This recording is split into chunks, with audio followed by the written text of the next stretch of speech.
Whew. Okay, so I just got out of James Bond. Luckily, I didn't realize that multiple sections of this movie was filmed in the true IMAX format. So, yeah, I just got out of my local OmniMax theater. It's like a 80-foot spherical IMAX screen. It's fucking glorious. And so yeah, I just got out, and I love James Bond, okay? I love James Bond. Ever since I was a little kid playing this GoldenEye game and being raised on the Pierce Brosnan movies, which gave us Halle Berry, thank God, or the awesome Sean Connery movies. You know, I've always loved Bond. Casino Royale and Skyfall, these are my two favorite Bond movies.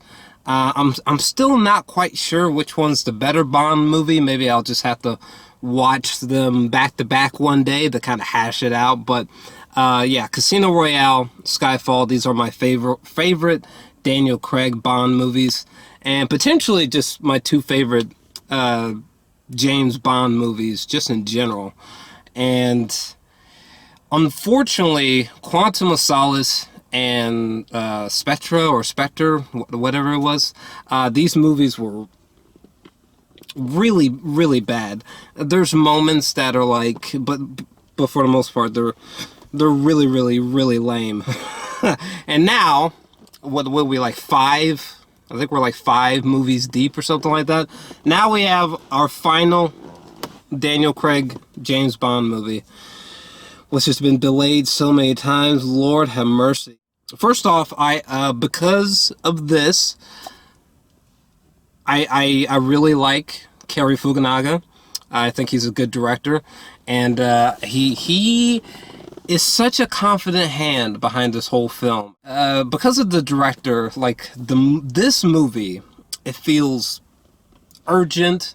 It feels fast-paced, despite its gargantuan running time. It feels important, you know. This movie, in the hands of Cary Fukunaga, it definitely feels like the farewell James Bond movie. I don't know. In my personal opinion, I think this is a good movie. However, in my opinion, I think this is a 7. This is a good or decent movie with great moments just fucking scattered throughout. You know that classic like turn shot, and there's like a cylinder or spherical shaped hallway, and it's like, okay, you know that kind of iconic visual right there. Okay, there's a moment where in the third act, Daniel Craig, he's on the island, and he's like walking down corridors. In one of them, he finds this it's what is it, like a stuffed animal, bunny stuffed animal. Oh my God! Anyway, I'm gonna try to keep this spoiler free, but yeah, there's a moment where James Bond, where he turns and like shoots someone down this corridor, and the way that it's framed, the way that sequence was shot, it exactly mirrors this visual right here, and I love that. Ah, that's so good. There's it's almost like there was a checklist of Bond isms, and most of them were checked. I mean, we got these classic cars, we got this beautiful Bond women, we got Daniel Craig in a suit, bow tie, fucking capping niggas. we have some thrilling chase sequences. This chase sequence right here was quite excellent, especially this moment where James Bond, he sort of like ramps off these stairs on this motorcycle in a very memorable way. There's also another moment, I think he was in Aston Martin or something like that, but there's a moment where James Bond, he's sitting in the car and it's just being shot at, and Léa Seydoux, she's just like, James, she's just freaking out, and like the bulletproof car is being shot up, and James Bond is just like, and he starts spiraling his car while his car is shooting. It's like growing gun turrets shooting at other people in other cars is great. You know, we got some great Bond technology. There's this. Okay, so we have a new 007 played by Lashana Lynch, I believe. It's like an aircraft that's like a, you know, it can go underwater, it can fly in the air. It was fucking nuts. There's a great usage of this watch that Q gives to James Bond. So it's like, yeah, great Bond women, great Bond technology. There's a lot of great Bond stuff in here. But I feel like greatness is limited in this movie. Again, I feel like this movie is more so is decent and good as opposed to like great or masterful. You know what I mean? As a whole movie. Rami Malek, I thought he was horrible. I'm gonna be flat out honest with you. I thought he was horrible. His character always looked like he needed to shit. And like, I'm not sure what he was trying to do with the accent. I guess he was trying to come across creepy or something like that. But his dialogue was so hammy and so on the nose and forgettable. Like, and I don't know. He wasn't memorable.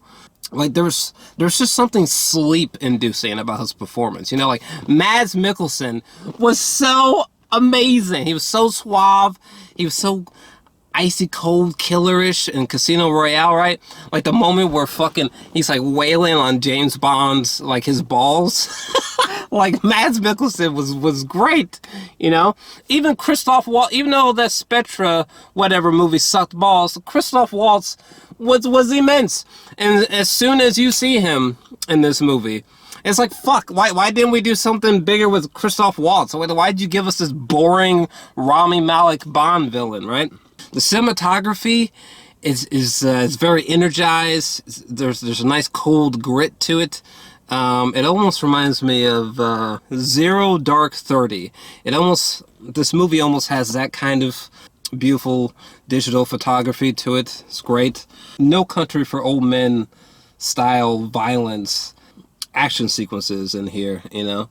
Oh yeah, there was a sequence like wilderness. There's a heavy fog. Yeah, there was great action sequences done there. Great suspense moments. So yeah, there's some great action thriller moments in here. Oh, I can't remember the rest of her name, but the chick from Blade Runner 2049, she was a huge highlight, and I'm so amazed that she was used in such a small capacity, because like she was like just this sexy, really cute, fierce little woman with selling the body language and all of her action scenes. I thought she did great. I wanted more from her because her chemistry with Daniel Craig was just so good. The new 007, her fine chocolate ass. I thought she and Daniel Craig bounced off each other well. It was great seeing Q again. It was good seeing Ralph Fiennes, a wonderful actor. Ralph Fiennes is M. He has way more to do in this story than I think he's ever had. He actually felt vital to the story here. But here's my thing. Again, I feel like this is a good movie, good or decent movie with great moments, okay? Like the last time that we see Daniel Craig in this movie, and the realization of the, you know, that stuffed animal bunny on his hip, you know, that's great. You know, the poison garden with like Rami Malek walking around holding a certain someone, you know, like that's good stuff. But to be honest with you, I'm gonna be so honest with you, this movie, it feels like a big convoluted hot mess.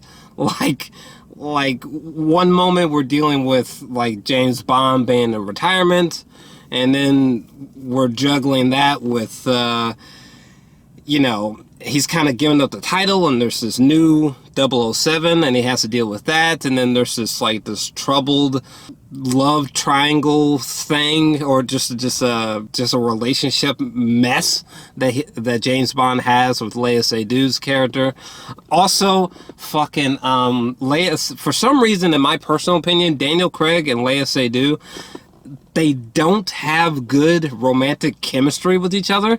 Like, I thought that Daniel Craig had more chemistry with these two women than with Léa, which is weird. Like, for some reason, like, Daniel Craig and Léa, they have more of a homie vibe, or more of like a father and daughter vibe than like a romantic vibe.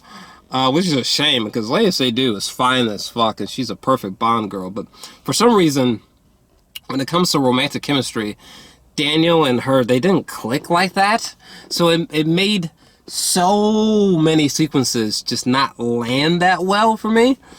Like, one of the last times that Daniel Craig and her are talking in general, like, that sequence, it didn't really hit home for me because their chemistry isn't there.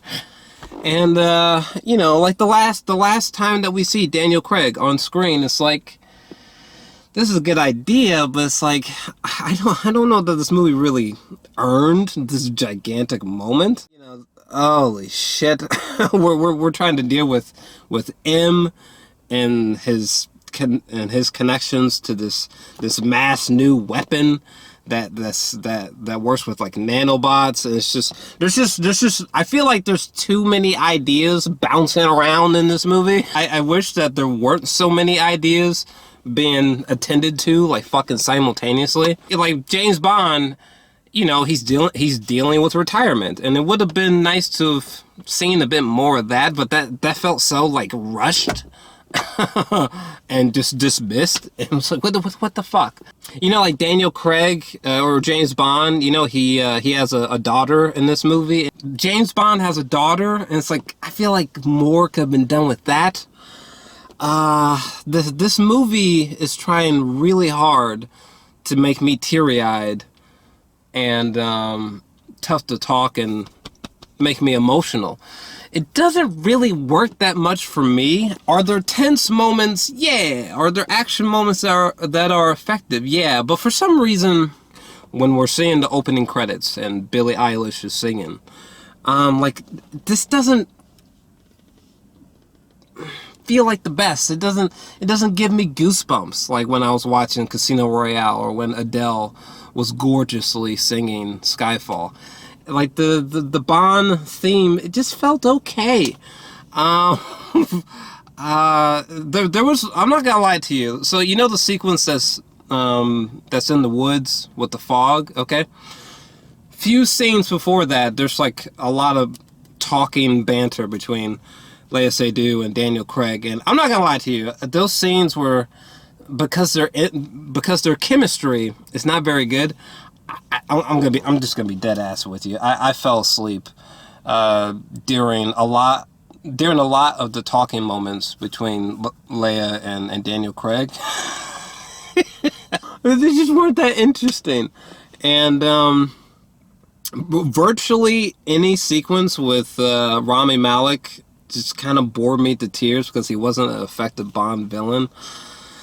And to top it off, like, it's almost like a back to basics James Bond movie that simultaneously is trying to feel like a different James Bond movie compared to others, while at the same time it's trying to be like a Daniel Craig James Bond farewell movie. Like, there's just a lot going on, and I feel like with this movie, less is more should have been applied.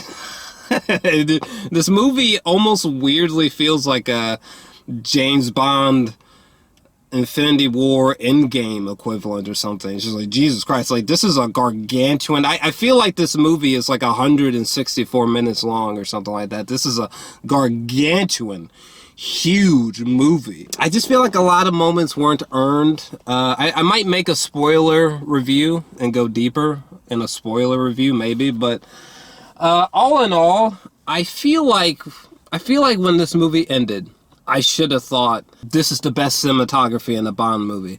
This is the best score, theme song to a Bond movie.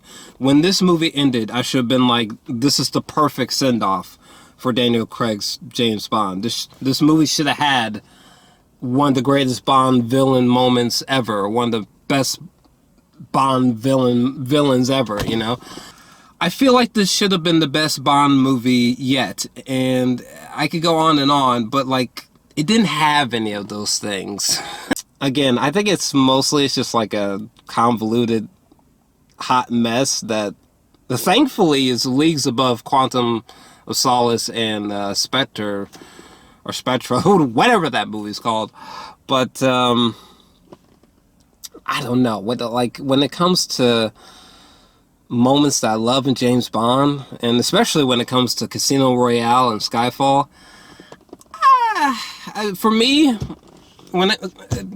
it's, you know, in no particular order with the first two, but, you know, for me it's Casino Royale, Skyfall, and then this movie. This movie would be in third place for me when it comes to the Craig movies. Again, I'm feeling a 7 out of 10. It's a good film. I just wish that it felt consistently great as opposed to good or decent for me, you know?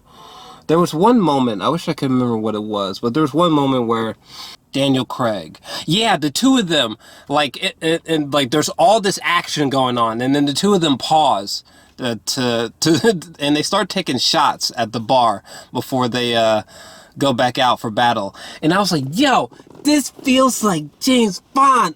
This feels like an excellent James Bond moment. I just wish the whole movie felt that great. There's a lot of great concepts. Bouncing around in here. I feel like this could have been a much more masterful film. And again, I wish for this movie that less is more was the motto.